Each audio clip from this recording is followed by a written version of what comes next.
में जंतर मंतर पे लाठीचार्ज की आंच जो है आज आपके वाराणसी काशी हिंदू विश्वविद्यालय तक पहुंच गई। इस पर आप क्या कहना चाहेंगे?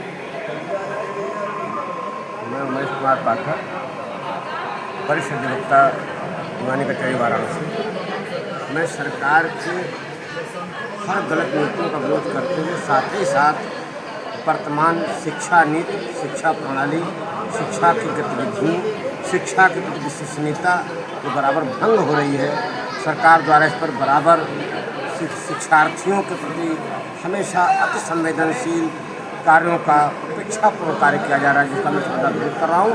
और मैं आशा करता हूँ कि सरकार अगर इस पर सुधार नहीं करती है तो यह जन जन घर घर हर व्यक्ति इस पर आंदोलित हो सकता है और कभी कोई गंभीर परिणाम भी इसकी सरकार को भुगतना पड़ सकता है, जिसके लिए मैं सरकार को तत्काल प्रभाव से सजग होकर के तत्कालीन अधिकारियों, सक्षम प्राधिकारी, सक्षम मंत्रियों को निर्देशित करके सरकार के अपने गलत रवैये, गलत नीतियों का पुरजोर तरीके से विरोध करते हुए अति निंदा करना चाहिए। और इस पर तत्काल प्रभाव से मैं चाहता हूँ सरकार से निवेदन के साथ साथ आगाह भी कर रहा हूँ, अगर आप नहीं सुधारेंगे तो परिणाम अच्छा नहीं होगा और जनमानस, एक जनता इसके खिलाफ है। अभिभावक भी बहुत परेशान है। मैं भी एक अभिभावक की हैसियत से बोल रहा हूँ। मेरे बच्चे साक्षर हैं, शिक्षित हैं, लेकिन बेरोजगार हैं। सरकार ने इन नीतियों के प्रति अति संवेदनशील है, कोई भी कार्य नहीं कर रही है, इसके लिए मैं घोर निंदा करता हूँ। तो सबसे पहले आप अपना परिचय दीजिए हमारे न्यूज़ चैनल को। मैं आरती यादव एडवोकेट, पूर्व महानगर अध्यक्ष, राष्ट्रीय सचिव महिला सभा समाजवादी पार्टी वाराणसी। वकील साहब, अभी हाल ही में जैसा कि कल दिल्ली में जंतर मंतर पे जो कि छात्र लोग जो आंदोलन कर रहे थे, उन छात्रों पर लाठीचार्ज हुआ है और उसकी आंच आपके बनारस में काशी हिंदू विश्वविद्यालय तक पहुंच चुकी है।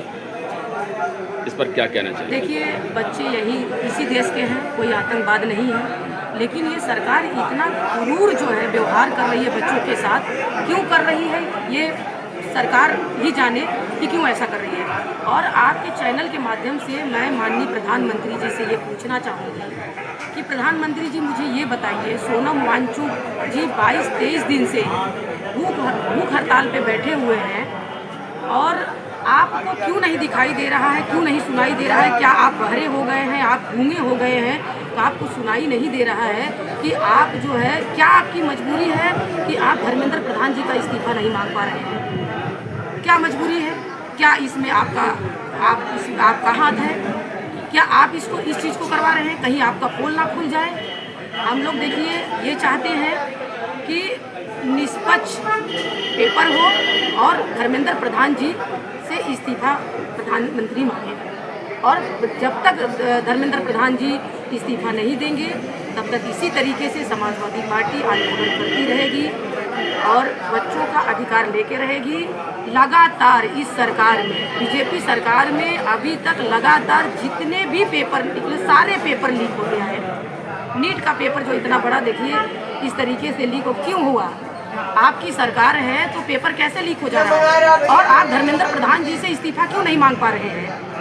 आज बच्चे भूखे प्यासे बिलबिला रहे हैं, मर रहे हैं। जंतर मंतर पे देखिए किस तरीके से कल लाठीचार्ज हुआ, बच्चों को किस तरीके से मारा गया।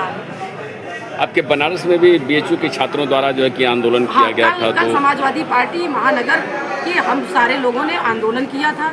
आज कल भी बच्चे आंदोलन किए थे बीएचयू के। आज भी बहुत बड़ा आंदोलन हो रहा है, पूरे देश में आग लग गया है। पूरे देश के नौजवान बच्चे अब इसी तरीके से आंदोलन करेंगे। जब तक निष्पक्ष पेपर नहीं कराएगी सरकार तब तक इसी तरीके से आंदोलन होगा। धर्मेंद्र प्रधान जी जब तक इस्तीफा नहीं देंगे तब तक इसी तरीके से आंदोलन होगा। और प्रधानमंत्री पीछे से भाग रहे हैं।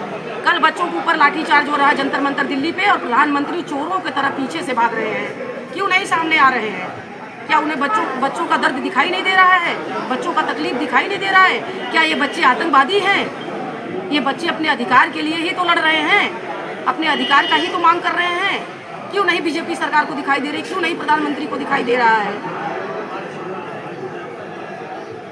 20 बच्चे मरे हैं। हाँ वकील साहब, सबसे पहले आप अपना परिचय दीजिए। मैं उमाकांत सिंह, एडवोकेट, दीवानी कचहरी, वाराणसी से। हाँ, उमाकांत जी, आप ये बताइए कि अभी जैसा कि कल दिल्ली के जंतर मंतर पर छात्रों पर लाठी चार्ज हुआ है और जहाँ तक उसकी आँच हमारे वाराणसी के काशी हिंदू विश्वविद्यालय तक पहुँच चुकी है, इस पर आप क्या कहना चाहेंगे? मेरा कहना है कि बर्बरतापूर्ण जो कृत्य हुआ है उसका मैं घोर निंदा करता हूँ और इस तरह से किसी भी सरकार को इस तरह से बच्चों पर कार्रवाई नहीं करनी चाहिए, क्योंकि मैं भी बीएचयू का छात्र रहा हूँ, इसलिए वो कार्रवाई बीएचयू के छात्रों तक विरोध पहुँचा है तो जायज़ विरोध है और एक कचहरी तक भी पहुँचना चाहिए। किसी भी बर्बरतापूर्ण कार्य का चाहे किसी सरकार द्वारा किया जाए उसकी घोर निंदा होनी चाहिए। आखिर ये लाठी चार्ज क्यों हुआ जंतर मंतर पर? कुछ ये तानाशाही सरकार की रवैया है, अंग्रेजों की हुकूमत की प्रतिरोधात्मक व्यवस्था जो है वो आज तक चली आ रही है। वो सुनने में आया कि वो नीट पेपर लीक को लेकर कुछ ऐसा जो है कि पूरा मामला नीट पेपर लीक का ही है। अब तक कितने पेपर लीक किए जा चुके हैं? एग्जैक्टली तो मैं नहीं बता सकता, लेकिन बहुत सारे संख्या में पेपर लीक हो रहे हैं। जो भी पेपर हो रही सरकार करवा रही है, अधिकतर पेपर लीक किए जा रहे हैं, हो जा रहे हैं। जिस कारण से भी हो रहा है, इसका जिम्मेदार कौन है? बच्चों की जो जायज़ मांग है कि मंत्री का इस्तीफा होना चाहिए, सरकार को मान लेना चाहिए, एक निष्पक्ष जांच बनाना चाहिए, उसमें पूर्व जजों को अध्यक्षता में निष्पक्ष जांच कमेटी बनाकर जांच करानी चाहिए, इसमें कोई समस्या नहीं होनी चाहिए उनको। अगर सरकार कह रही कि सही है, उस लीक को मान रही है, ऐसा तो है नहीं कि सरकार नहीं मान रही कि लीक हुआ। कभी सरकार ने माना, कभी परीक्षा दोबारा की लिया। इसका मतलब कि सरकार ने स्वीकार करा कि लीक है, पेपर लीकेज हुआ, जिस भी कारण से हुआ, उसको ख़त्म करने के लिए सरकार ने क्या कार्रवाई किया, इस पर सरकार कुछ नहीं कर रही है। इस पर सरकार को अपना निर्णय देना चाहिए, मंत्री का सर्वप्रथम इस्तीफा लेना चाहिए, उसके बाद इस्तीफे के बाद सरकार अपनी कार्रवाई करे, निष्पक्ष जांच कराए, जो दोषी है उनके ऊपर कार्रवाई कराए। बच्चों की एक सिंपल मांग है, बच्चों ने कठिन मांग नहीं किया है, बच्चों की जायज़ मांग है कि भाई सरकार द्वारा किससे कहने जाएंगे? आपके हमारे किसी के घर बच्चों के जाएंगे किससे कहने? सरकार के पास ही जाएंगे। लोकतंत्र में अपनी मांग रखने का शांतिपूर्ण अनशन के अलावा कोई उपाय नहीं है। अगर इस शांतिपूर्ण अनशन न होता तो शायद देश आज़ादी में गांधी जी का योगदान न हो पाता। अंग्रेज भी झुकते थे उस समय, आके उनसे बातचीत करते थे। गांधी जी का मेरे जो राष्ट्रपिता हैं, उनका भी मुख्य हथियार क्या था? हमारा अनशन ही था, अपनी मांग मनवाने का, दूसरा कोई हथियार नहीं था। अहिंसा मतलब क्या है? अपनी बात मनवाने का शांतिपूर्ण ढंग से, कहीं आप लोकतांत्रिक तरीके से बैठ जाए, सरकार के प्रतिनिधि आके बातचीत करे, उसका रास्ता विकल्प नहीं है। भाई कोई भी बात अगर सरकार बच्चों की नाजायज़ है, सरकार बताए, उनको समझाए, कॉन्फिडेंस मिले, बच्चे देखो ये बात जायज़ है, तुम्हारी मांगी जाएगी, जो बात नहीं माननी होगी उसको उन पर कन्विंस किया जाएगा। अगर कोई ऐसी मांग है तो सारी मांगों के बारे में चूँकि मैं जानता नहीं, इसलिए मैं उस पर पूरी कमेंट नहीं कर सकता। मैंने जो मीडिया के माध्यम से, सोशल मीडिया के माध्यम से जाना, उसके हिसाब से मैं बात कर रहा हूँ। हाँ वकील साहब, सबसे पहले आप अपना परिचय दीजिए हमारे न्यूज़ चैनल को। मैं एडवोकेट दिलदार खान, जिला एवं सत्र न्यायालय वाराणसी, अधिवक्ता फौजदारी। दिलदार जी, कल दिल्ली के जंतर मंतर में छात्रों पर लाठी चार्ज हुआ है और उस लाठी चार्ज की आंच आपके बनारस में काशी हिंदू विश्वविद्यालय तक पहुंच गई, इस पर आप क्या कहना चाहते हैं? देखिए, ये सरकार जिस तरीके से जंतर मंतर पे आंदोलनरत छात्रों पे लाठी चार्ज किया, ये घोर निंदनीय है। ये सरकार को ऐसा कृत्य नहीं करना चाह रहा था, क्योंकि पाठशाला ही जब छात्र आंदोलनरत हों, आप उन पर लाठी चलाएं, वो शांतिपूर्ण तरीके से आंदोलन कर रहे हैं, ऐसा कार्य नहीं करना चाहिए। और आप लाठी भी चार्ज करवा रहे हैं तो किस विषय पे? पेपर लीक पर। अगर पेपर लीक हो रहा है, अपनी बात अगर हम शांति से, सौहार्द के भाव से, शांतिपूर्ण तरीके से अपनी बात हम सरकार के पास पहुंचाना चाह रहे हैं, तो आपको लाठी चार्ज नहीं किया जाएगा। आपको याद होगा 1931 में गांधी जी भी अनशन पर बैठे हुए थे।